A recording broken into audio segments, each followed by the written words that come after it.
Salute. How y'all doing? My name is DerrickWilliams.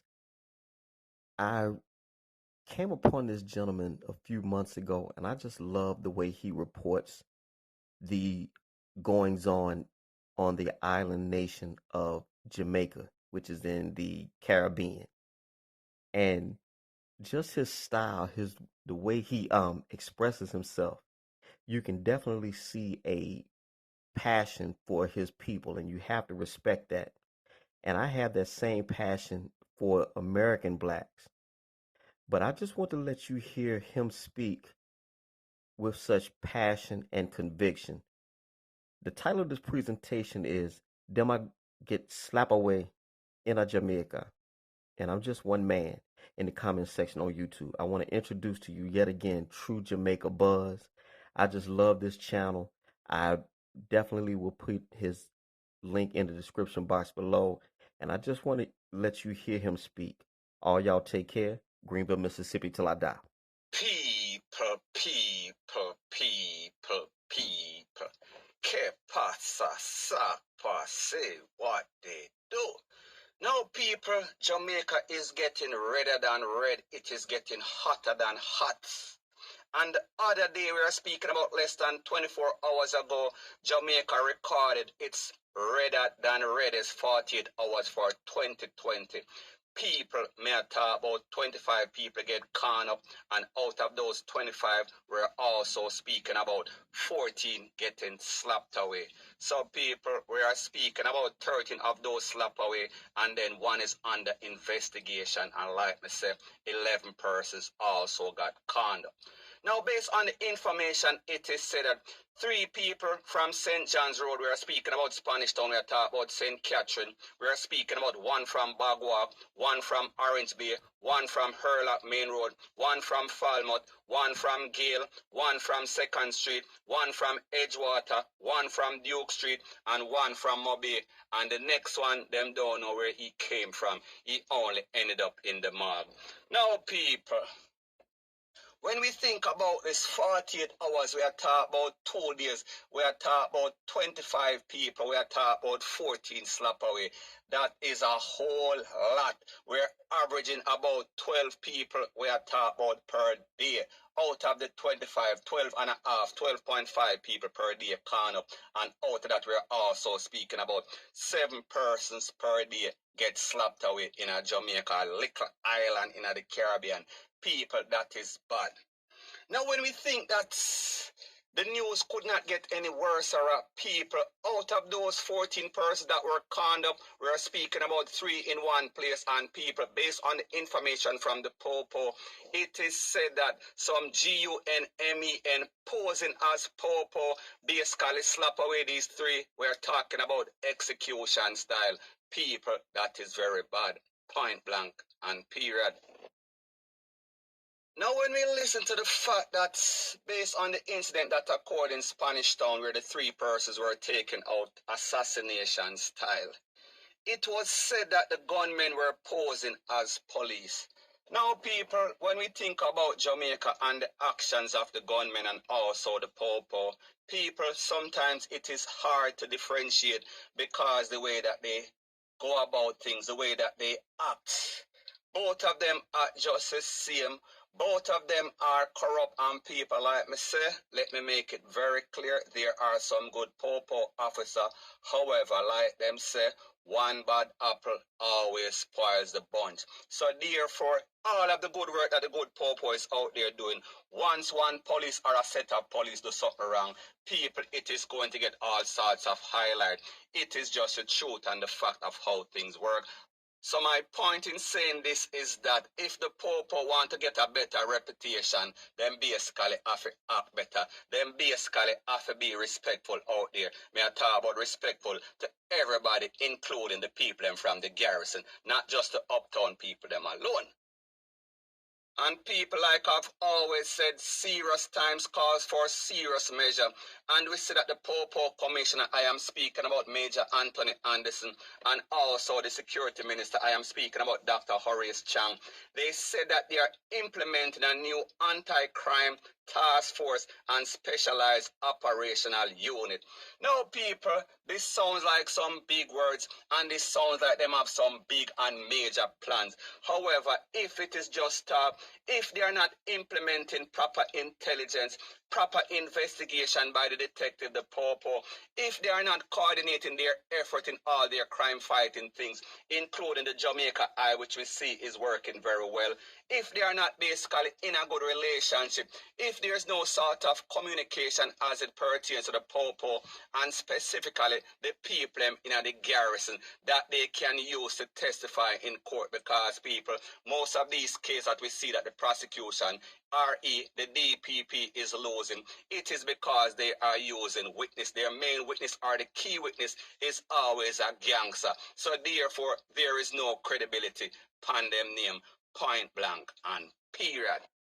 So when we see all that is happening in Jamaica as it pertains to crime and murder, rete, lele, blue, blah, bling, what it teaches us is that the zone of special operation, the state of emergency, is better than nothing. However, it is not good enough. It is not a very effective crime fighting strategy. So people, basically what this means, they need a new formula. They need to formulate a new crime fighting plan. We are speaking about something that is effective, because right now it is not sustainable, because every day we get up, we see that things are get worse and worse. And the fact is that the statistics is out there. People are losing life on a regular basis, on a consistent basis. So people, them have to do something before something do them. Point blank and period. And what this also shows us is that these new breed of criminals, they are fearless, they are brazen, they are brawling, they are taking out people in the town square, in a broad daylight, in the sunlight. People, them not care who, which part, where or how. If them want to do something, they are going to do it. Them not care if down the street or a stone throw from the zone of special operation. People, they are going to do what they want to do whenever they want to do it, and nobody can stop them. And that is because the truth and the facts that not many of them are getting caught, getting tried, getting convicted. So people, what is the hindrance? What is to stop them? People, it is easy as 1, 2, 3. As long as them get away from the scene of the crime, more than likely the possibility or the probabilities are they are going to get away scot-free, unless karma catch up to them, because we say that the law and the justice system in Jamaica, it is an epic failure. Point blank and period. So anyways, people, that is my views on the whole thing as it pertains to that. And like me say, it is just my views and opinion. It is not the gospel.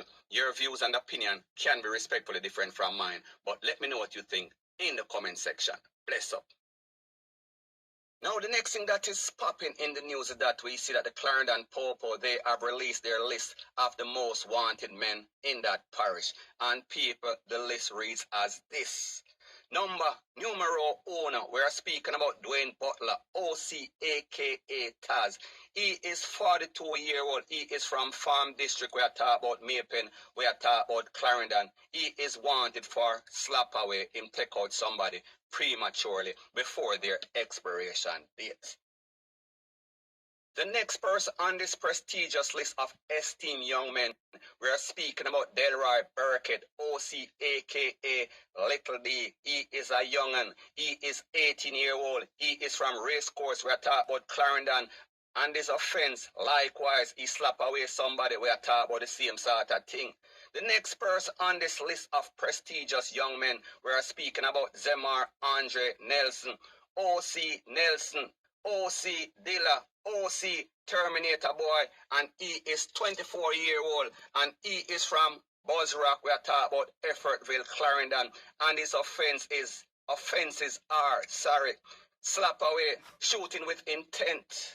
The next person on this list, we are speaking about Panil Broomfield, OC, a.k.a. Chang. He is 23-year-old. He is from Buzz Rock, Effortville, Clarendon, same place as the next one. His offense, we are talking about shooting with intent. So people, it seems as if he has an obsession with the heat. We are talking about with the burner. The next person on this list, he has a very strange name, until them come for him, until the Popo them come for him. Anyway, until Powell, OC, aka Neville. He is 17-year-old, a youngin. He is from Racecourse, Hayesfield. We are talking about Clarendon. His offense, just like most of them, we are talking about them take away people prematurely. The next person on this list, we're speaking about Romain Murray. OC, aka John Tom. He is also a youngin. We are talking about 18-year-old, and he is from Comfort District in Clarendon. And this offense, we are talking about shooting with intent. His offenses, 2 counts. The next person on this list of prestigious young men, high quality young men, we're speaking about Steve Leonard Francis. He is said to be 37-year-old, past his prime. He is from Sunset Crescent. We're speaking about Four Path. We're speaking about Clarendon. His offenses, murder, assault, occasioning grievous bodily harm. And the next person on the list, we're talking about Leon Rose, OC, aka Hitler R. Diggs. He is 25-year-old people. Listen to the name. We are talking about Hitler. And when you talk about Hitler, we are speaking about somebody that is notorious. We are speaking about as it pertains to the Jews and persecution. People, we are talking about a serious youth. He is from Effortville. We are talking about Maypen, Clarendon. And this offense, people, take a guess. Just like most of them, we are talking about slap away. He took away persons prematurely before their expiration date. And last but not least of these men that graduated magna cum laude, we are speaking about top of the class. We are talking about Fitzroy, Andre Core, OC, aka OJ. We are talking about Orange Juice. He is 25-year-old and he is from Alexander Drive. We are talking about Farm, Clarendon, and his offense. People, take a guess. Him slap with somebody also, just like the rest of them. So people, like we see, a lot of these persons on the list are persons that were on the list, the previous list, that was released by the Popo them in a Clarendon. So people, it seems as if the Popo did not have much success. It seems as if most of these men, this is a repeated list. So people, I am putting up the pictures like you see, or I have put up the pictures like you've seen. So people, help the Popo to get some of these scumbags off of the street, because it is going to be better for you and myself. Because if them people are out there, they are violence producers, they are creating havoc, they are creating catastrophe outside on the road. So people, let's get rid of them. Let's join together. We are talking about the people. We are talking about the legal, law-abiding tax citizens, tax-paying citizens of Jamaica, and we are talking about everybody that have a good heart and want and expect better for Jamaica. People, we sit upon this list. We are talking about a whole lot of youngins. We are talking about 17 and 18, at least 3 or 4 of them. So people, it only shows you that age does not have anything to do with badness. A lot of these people, they are recruited very early in the gang, by the gang members, by the dance, to create all sort of things in a Jamaica. And people, it is showing by the slap away rate in a Jamaica. Last year, I think it was over 1,600 people. This year, we can expect just about the same, give or take a few. People, that is not a very good statistic. That is not what Jamaica is supposed to be like. As a beautiful island, in the sun, as a place that everybody read. So my point is this: if Jamaica ever gets rid of its crime situation, it is going to be paradise. However, right now, it is bloodshed in a paradise, point blank and period. So anyways, people, that is my views on the whole thing as it pertains to that. And like me say, it is just my views and opinion. It is not the gospel. Your views and opinion can be respectfully different from mine. But let me know what you think in the comment section. Bless up.